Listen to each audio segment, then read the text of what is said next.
আলহামদুলিল্লাহ, যাবতীয় প্রশংসা সর্বদ্রষ্টা পালনকর্তা রিজিক দাতা আহকামুল হাকিমিন রব্বুল আলামিন জাল্লা পাক পৃথিবীর নানা ব্যতিব্যস্ততার মধ্যে থেকে প্রাকৃতিক দুর্যোগের হাত থেকে রক্ষা করে পবিত্র মাহফিলে আসার বসার হাদিস ও কোরআনের আলোচনা করা এবং শোনার তৌফিক দান করলেন। সে আল্লাহর শুকরিয়া জ্ঞাপনার্থে সকলে উচ্চারবে বলিষ্ঠ কণ্ঠে কোরআনের ভাষায় তেলাওয়াত করি আলহামদুলিল্লাহ আলহামদুলিল্লাহ। অতঃপর সাইয়্যিদুল মুরসালিন আনিসুল গারিবিন লাহাতুল আসিকিল মুরাদুল মুস্তাকিন জনাবে মুহাম্মদুর রাসূলুল্লাহ সাল্লাল্লাহু তাআলা আলাইহি ওয়াসাল্লামের উপরে লাখো কোটি দরুদ ও সালাম শান্তির ধারা বর্ষিত হোক। সকলে প্রাণ খুলে বলি আল্লাহুম্মা আমিন। আল্লাহুম্মা আমিন। আল্লাহর কোরআন অটুট বিধান বেমিসাল গ্রন্থ, তা হইতে এক টুকরো আয়াতের কিয়দংশ তেলাওয়াত করেছি। এই আয়াত সম্মুখে রেখে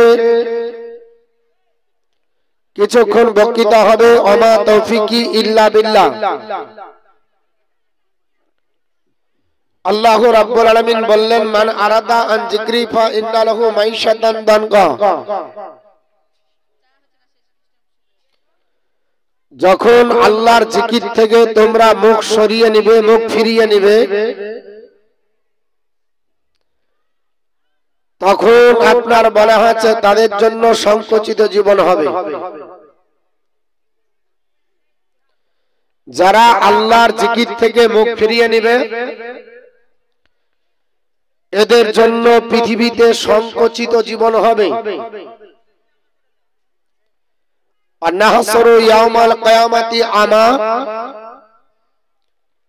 আর কিয়ামতের দিন অন্ধ করে তোলা হবে।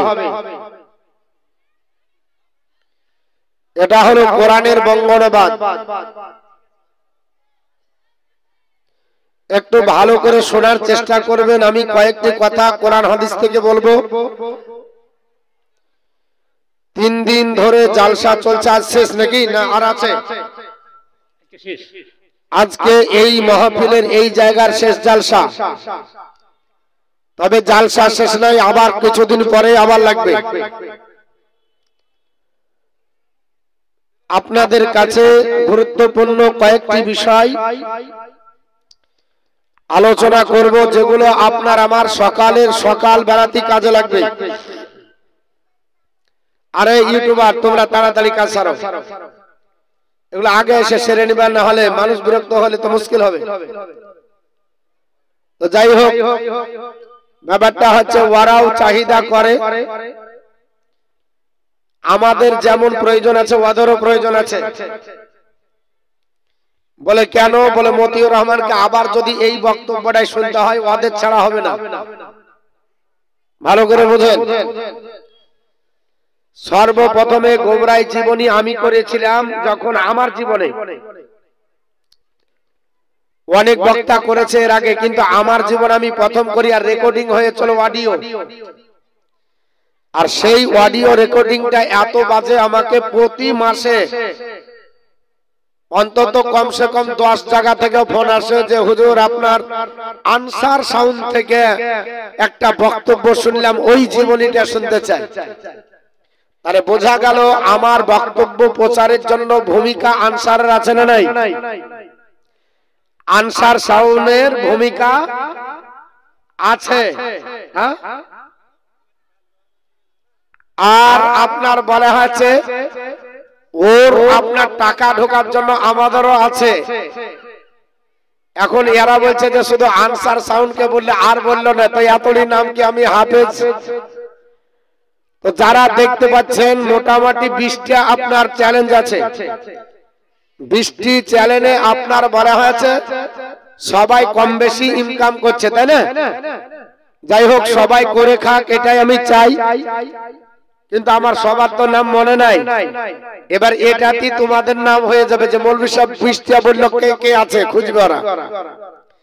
তো যাই হোক, আপনাদের কাছে আল্লাহ রাব্বুল আলামিনের পবিত্র কোরআন অটুট বিধান বেমিসাল গ্রন্থ এ থেকে যে আয়াতে মুকাদ্দাসা তেলাওয়াত করেছি, এই আয়াত সম্মুখে রেখে বক্তৃতা হবে আমা তৌফিকি ইল্লা বিল্লাহ। আমি আপনাদের কাছে আয়াত তেলাওয়াত করেছি, আমার আপনার সামনে একটু লোক হলে ভালো হয়, কিন্তু ডান সাইডে বেশি হয়ে গেছে, একটু আমি কষ্ট পাচ্ছি। যদি আমার সামনেটা ফিল আপ হতো তাহলে বেশি ভালো হতো। আমি বলবো যদি আমাকে একটু ভালোবাসেন তো ঠান্ডা জায়গা গরম করেছেন, তা সত্ত্বেও একটু আসলে না হয় বেশি ভালো হতো। আল্লাহর কোরআন অটুট বিধান বেমিসাল গ্রন্থ থেকে যে আয়াতে মুকাদ্দাসা তেলাওয়াত করেছি, আল্লাহ রাব্বুল আলামিন বললেন, মান আরাদা আন যিকরি ফা ইন্না লাহু মাইশাতান দানকা, যারা আমি আল্লাহর জিকির থেকে মুখ ফিরিয়ে নিবে, মুখ সরিয়ে নিবে, তাদের জন্য সংকুচিত জীবন, নাহসরু ইয়াউমাল কিয়ামাতি আমা, আর কিয়ামতের দিন তাদেরকে অন্ধ করে তোলা হবে। আজ আমরা আল্লাহর জিকির থেকে অনেক দূরে। আপনারা বলবেন হুজুর এত জালসা হচ্ছে, 5 ওয়াক্ত নামাজ মসজিদে হয়, জুম্মার নামাজ মসজিদে হয়, আমরা আল্লাহ আল্লাহ করছি আর জিকির আল্লাহর আমরা করি না, মানে শুনে রেখে দেন, আমরা যতটা ইসলামের বিধি বিধানকে বাস্তবে রূপায়ণ করি তার চাইতে বেশি আপনার বলা হয়েছে মুসলিমদের কৃষ্টি কালচার আমাদের বাড়িতে বেশি। ইসলামিক কৃষ্টি কালচার যতটা বেশি তার চাইতে বেশি কৃষ্টি কালচার অমুসলিমদের কৃষ্টি কালচার আমাদের বাড়িতে বেশি। আপনি বলবেন হুজুর এটা প্রমাণ কি করে করবেন? আপনি মনে করছেন আমি মুসলিম, আমি উঠি বসি চলাফেরা খাওয়া দাওয়া সব ইসলামিক সিস্টেমে করি। আমি আপনাকে ধরিয়ে দিচ্ছি আপনার চলাফেরা ওঠা বসা ফোনে কথা থেকে শুরু করে আপ টু ডেট আপনি ইসলামিক কালচারে বেশি লিপ্ত আছেন। আপনি প্রমাণ চাইবেন, এখনই প্রমাণ দিই। সকাল বেলাতে যখন আপনি উঠেন, সকাল বেলাতে ঘুম যখন ভাঙে, ঘুম ভাঙার পরে আমরা তো মাশাআল্লাহ কটার সময় আমাদের ঘুম ভাঙে বাপ? আনুমানিক 8টা 9টা। নামাজি গুলোর ফজর, ঠিক না ঠিক? কিন্তু ঘুম ভাঙার পরে যারা বেনামাজি বাদ দেন, নামাজি গুলোকে জিজ্ঞেস করি যখন ঘুম থেকে উঠি কি বলে উঠি জানা আছে বাপ? বলে কি বলে উঠবো? গা মুছড়াই আর উঠি, নাকি বলছেন? একবার গা মুছড়ে নিলাম, গা মুছড়ে উঠে বললাম। আপনি ঘুম থেকে উঠলেন, কি বললেন? ঘুমাতে যখন গেছিলেন কি বলে ঘুমাইছিলেন? এটা আমাদের মুখস্থ আছে কি? সকালবেলায় উঠার পরে আপনি কাউকে ফোন করছেন, সকালবেলায় যখন ফোন হয় আমরা সালামের পরিবর্তে হ্যালো বলি না বাপ? সর্বপ্রথমে যে বাক্যটা আপনার মোবাইলে হয়, ফোন ধরার সঙ্গে সঙ্গে মৌলবি বলেন, হাফেজ বলেন, কারি বলেন, হ্যালো আসসালামু আলাইকুম। আপনার বলে আছে আগে হ্যালো, তারপরে কিছু বলো। এটা আমাদের হয় না?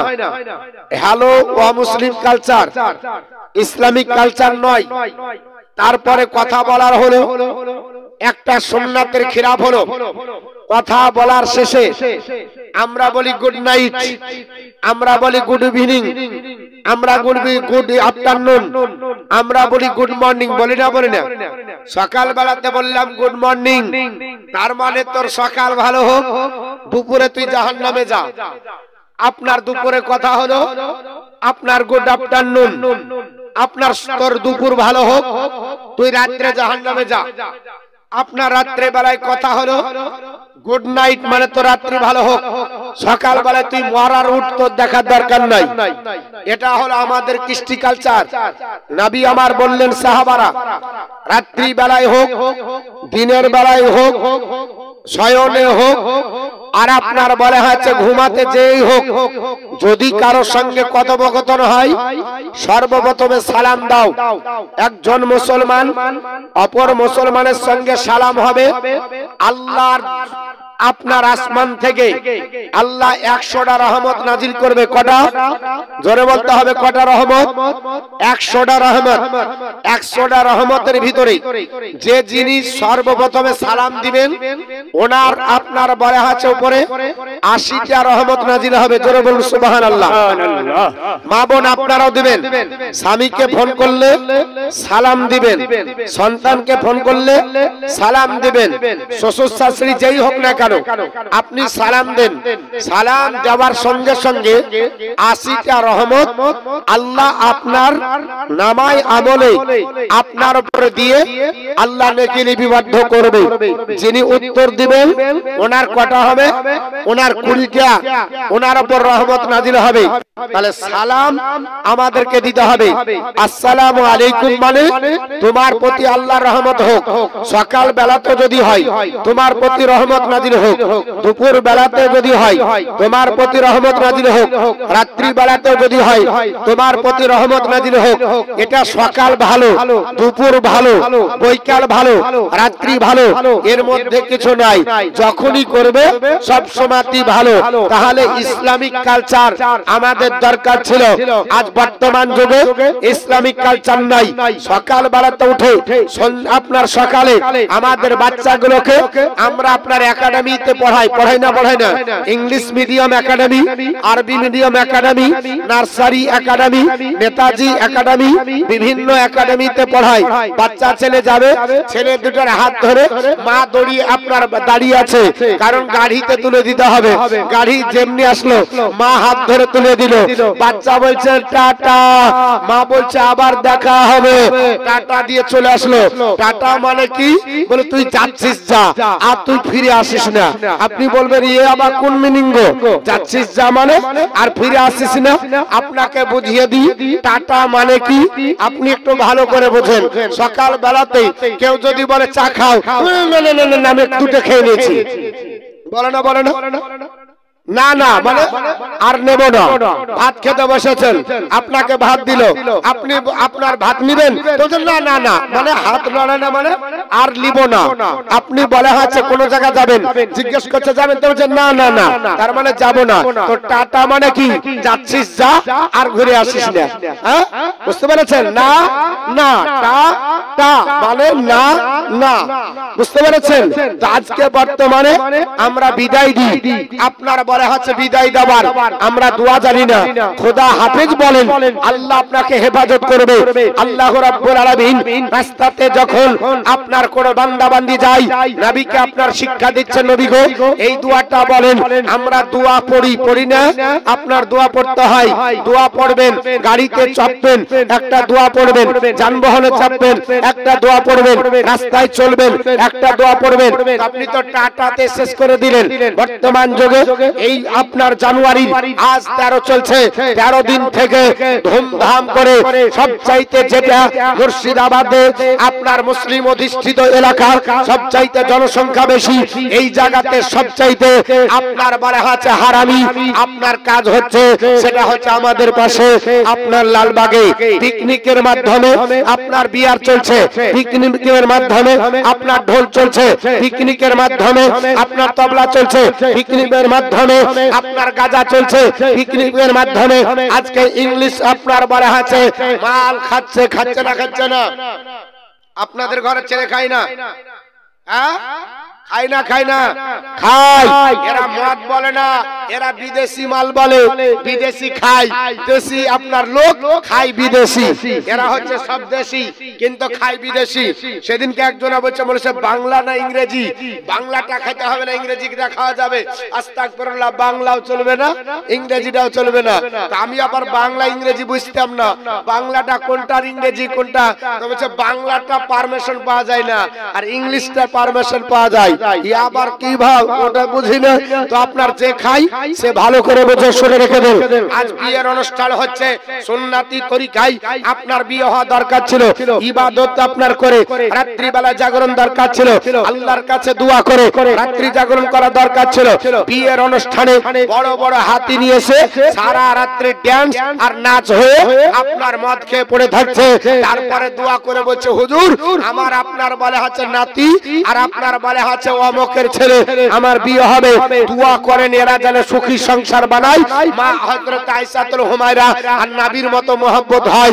হুজুরও দোয়া করল আল্লাহ এদের মহব্বতটা মা আয়েশাতুল হুমায়রা আর নবী পাকের মতো করে দাও, আর সন্তান যা হবে সব যেন গাউস পাকের মতো হয়। আল্লাহ বলছে হারামখোর নামাজ সারা রাত হারাম খেয়েছে, সারা রাত্রি ঢোল বাজিয়েছে। আর মৌলভী সাহেব সকাল বেলাতে যায় দোয়া করছে আল্লাহ গাউস পাকের মতো যেন একটা বাচ্চা দাও। মুদিখানার মাল সারা বছর হারাম আর আপনার বলে হচ্ছে গাউস পাকের মতো ছেলে চাইছে। হবে বাপ একটু জোরে বলেন হবে। ইটের আপনার বলে হচ্ছে ভাটাই গেছেন তো ভারত ভাটা লেখা আছে, ভারত ভাটার ইট ভারতই বার হবে না অন্য কিছু বার হবে? কোন ভাটা লেখা আছে আপনার বলে হচ্ছে 5 স্টার, তো 5 স্টারের ডাইসে যদি কাদা ভরেন তো ভারত বার হবে? বার হবে না। কেন? ফর্মা যেমন ওই রকমই ইট বার হবে, তো তোমার ফর্মা যেমন সেরকমই তো তোমার বাচ্চা বার হবে। তুমি সারা রাত্রি গান করলে, মদ খাওয়ালে, আসর করলে, আবার গার্জেনকে যদি বলা হয় তো আমি ওটা তো জানি না গো, মানে কান চুলকে বলে না জানার ভাব করে। আল্লাহ বলছে ফেরেশতাকে ধরে নিয়ে আয়, ও সব খবর রেখেছে আর এটার খবর রাখতে পারেনি। আপনার কাছ থেকে টাকা নিয়ে আপনার ছেলে মদ খাচ্ছে, আপনার কাছে টাকা নিয়ে আপনার পিকনিক করছে। বর্তমান যুগে এই হারাম পদ্ধতি আমাদের ভিতরে আপনার ঢুকে গেছে। এর জন্য বর্তমানে আমাদের ভিতরে শান্তি নাই। আমার বক্তব্য সবার হজম আপনার হবে না, রাগ হবে। শুনেন, পিকনিক খাওয়া হারাম না, ভালো করে বুঝেন। পিকনিক খাওয়া হারাম না, কিন্তু পিকনিকের আপনার সাথে আনুষঙ্গিক যেগুলা করি ওগুলা হারাম আপনার হয়ে গেছে। এর জন্য পৃথিবীতে আপনার আমার ছেলেকে আপনার বলা হয়েছে সতর্ক করতে হবে। 1 নাম্বার ওটা গেল, 2 নাম্বার হচ্ছে পর্দার খেলাফ। যত নারী আর আপনার বলা হচ্ছে পুরুষ পিকনিকের মাধ্যমে ঘোরাঘুরি করে এদের অধিকাংশ জেনার করা হয়। আর জেনা আল্লাহর নবী বলেছেন, এ আল্লাহর বান্দারা শুনে রেখে দাও, নবী বলতেছে ইদা খারাজাত, যখন কোন মহিলা বাড়ি থেকে বেরিয়ে যায়, ইস্তাসরাফাহা শয়তান, শয়তান তাদেরকে সুশোভিত করে দেখায়, সুন্দর করে দেখায়। কালো হলেও দেখে ভালো লাগে, এর জন্য টোন কাটে।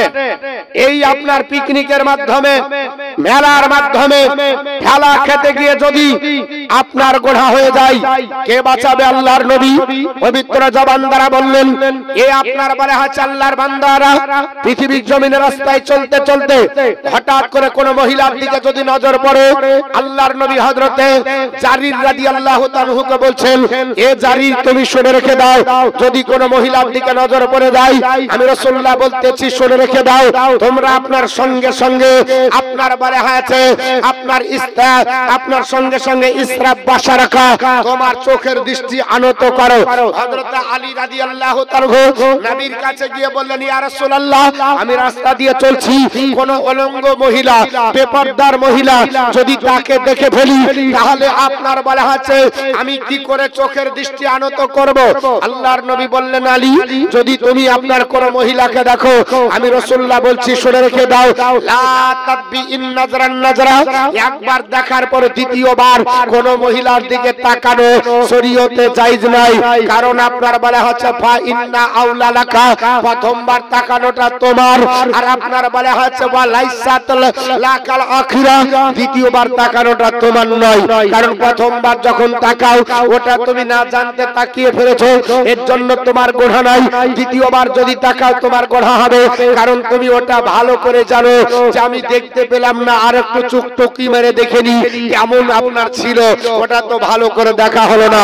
এর জন্য আপনার বলা আছে তুমি দেখো আল্লাহর আপনার বলা আছে কোরআন আপনার আল্লাহ পাক ডাক দিয়ে বলেন, হে আমার আপনার বান্দা বান্দীরা, আপনার তোমরা শুনে রেখে দাও, আমি আল্লাহ পাক তোমাদের জানিয়ে দিচ্ছি পৃথিবীর জমিনে আপনার কুল্লিল মুমিনিনা ইয়াগুদ্দু মিন আবসারিহি ওয়া আবসারিহি ওয়া ইয়াহফাজু ফুরুজাহুম, আজকা আপনার জালিকা আজকা লাহু ইন্নাল্লাহা খাবীরুম বিমা ইয়াসনাউন। আল্লাহ পাক ডাক দিয়ে বলেন, হাবিব হে আমার নবী, আপনি উম্মতদের জানিয়ে দিন মুমিন যারা হবে এরা যেন দৃষ্টি আনত করে চলে, দৃষ্টি যেন নিম্নগামী করে চলে, উটের মতো যেন তাকিয়ে না চলে, এরা যেন আপনার দৃষ্টিকে হেফাজত করে এবং তাদের গুপ্তাঙ্গর যেন হেফাজত করে, তাদেরকে আপনার তাদের যেন পর্দা করে, আপনার এটাই হলো তাদের জন্য উত্তম। আপনার ইন্নাল্লাহা খাবীরুম বিমা ইয়াসনাউন, নিশ্চয় আল্লাহ পাক জানে যে এরা গোপনে কি করতে চায়। এখন মা আপনারাও শুনেন, দুটো কথা বলি, জালসাতেও পর্দা লাগবে, জালসাতেও পর্দা লাগবে। জালসা শোনার মাধ্যমে আপনার বাজার ঘুরছে, কসমেটিকের দোকান ঘুরছে। গত পরশুদিন জালসা ছিল ডিগ্রি ঘোষপাড়া, তো দুটো বাচ্চা হারিয়ে গেল। তো আমি বললাম শোনো, বাচ্চা হারাইছে তাও ভাগ্য ভালো যে বাচ্চাটা পাওয়া যেতে পারে, আর বাচ্চার মা যদি হারায় 100% শিওর আর পাবেন না। বাচ্চার মা যদি হারিয়ে যায় ওকে আর পাওয়া যাবে না। হরিয়ার পাড়াতে জালসা করছি, পিছন থেকে বলছে যে নাই, আউট অফ মার্কেট। বলে কে? বলে একটা মেয়ে পালিয়েছে। আস্তাগফিরুল্লাহ, জালসাতে যদি বেপরদা না থাকে তো এরকমই হবে। জালসাটাকে ফ্যাশন মনে করা যাবে না। আল্লাহ রাব্বুল আলামিন পবিত্র কোরআনে বলেন, কুল্লিল মুমিনাতি, হাবিব আপনি মুমিনা মহিলাদের বলেন, ইয়াগদুদনা মিন আবসারিহুন্না, তারা যেন তাদের দৃষ্টি আনত করে চলে, ওরা নিম্নগামী হয়ে চলবে। তো আপনার বলা হচ্ছে উটের মতো তাকাচ্ছে, কোন জায়গায় কসমেটিকের দোকান ওটা আগে খুঁজছে, ঠিক না বেটি? ওটা আপনার খুঁজে বেড়ায়। আপনার ইয়াহফাজুনা বাসারাহুন্না, তারা যেন আপনার ফুরুজাহুন্না, তারা যেন তাদের আপনার গুপ্তাঙ্গকে হেফাজত করে। লা ইয়াবদিনা জিনাতাহুন্না, আর তারা যেন তাদের আপনার সৌন্দর্যকে প্রকাশ না করে, তারা যেন তাদের সৌন্দর্য প্রকাশ না করে। হ্যাঁ, করতে পারে ইল্লা, আপনার বলা হয়েছে ওই অবস্থায় আল্লাহ রাব্বুল আলামিন বলছেন, ইল্লা মা জাহারা মিনহা, তাদের কাছ থেকে কিছু কিছু ব্যতীত প্রকাশ করা যাবে না। যেমন নিজের সৌন্দর্য স্বামীর কাছে প্রকাশ করবে। ওই মহিলাটা যদি সেজে থাকে, তার ছেলে যদি আপনার থাকে তাহলে অসুবিধা নাই, কিন্তু যদি আপনার বলা আছে যাদের সঙ্গে বিবাহ জায়েজ হবে তার কাছে যদি সেজে থাকে, তাহলে এটা আপনার আল্লাহর কোরআন নিষেধ করেছে, তোমাদের সৌন্দর্য খবরদার তোমরা প্রকাশ করবে না। আর গোষ্ঠী লোন করছে, আর সপ্তাহে আপনার বলা আছে আপনার চলে আসছে শেয়ার, নাম হচ্ছে বন্ধন শেয়ার। বন্ধন শেয়ার বেঁধে রেখেছে, মাসে আপনার 4 বার 5 বার আসে, বাড়িতে কোনোদিন সাজে না নাইটি ছাড়া। যেদিন বন্ধন শেয়ারের ডিউটি সেদিন সকাল থেকে আপনার সাজছে, আরে কোথায় যাবি? তো বলছে শেয়ার আসছে। আর নিজের স্বামীর জন্য নাইটি জুটে না, আর বন্ধন শেয়ারের জন্য সেজে বসে থাকে। গোবরাতে এরকম মহিলা নাই যে বন্ধন শেয়ারের জন্য সাজবে। এ আল্লাহর বান্দা বান্দি, জালসা শুনলেই হবে শুধু নাকি? জীবনী শুনলেই হবে? জীবনী তৈরি করতে হবে। পর্দা আপনার বলা হচ্ছে আপনার আমার জন্য ফরজে আইন, ফরজ আপনাকে ত্যাগ করলে হবে না, ফরজ আপনার লাগবে। অনেক ব্যক্তি বলছে হুজুর আমাকে, যেমন গত কয়েকদিন আগে বলছে হুজুর আপনি পর্দার কথা বলছেন ভালো, ঠিক আছে, কিন্তু যদি কোন মহিলা ডাক্তারের বাড়ি যায় আর ছবি তোলার দরকার হয় তাহলে কি করবে? লোক তো কুজিঘাটের কম নাই। হ্যাঁ, ডাক্তাররা বাড়িতে পেটের ছবি হয় না, অনেকের বুকের ছবি হয়, মুখের ছবি হয়, সিজার হলে আরো অন্য কিছু হয়। তাহলে এখানে পর্দা মেনটেন করবে কি করে? শুনেন, আল্লাহ সব ক্লিয়ার করে রেখেছে। আল্লাহর কোরআনে কিছু নাই এটা নয়, ভালো করে শুনেন।